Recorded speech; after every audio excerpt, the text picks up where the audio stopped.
Recuperem els titulars. Amb ells farem un últim repàs de l'actualitat. Estos fets són Willy Jones, notícia de portada. La comunitat internacional dividida en l'atac dels Estats Units a l'Iraq per incompliment de Saddam Hussein dels acords de revisió del seu armament. L'atac ajorna el debat de destitució de Bill Clinton per perjuri en el cas Levinsky.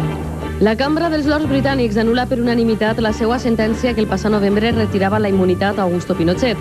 La Cambra accepta els arguments de la defensa del general que qüestionava la neutralitat d'un lord per les seues connexions amb l'organització Amnistia Internacional. Dos importants operacions contra el narcotràfic a la Comunitat Valenciana.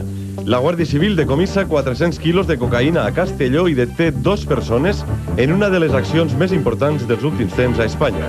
A Cullera es confisquen més de 4.000 quilos de xix i es detenen 10 persones.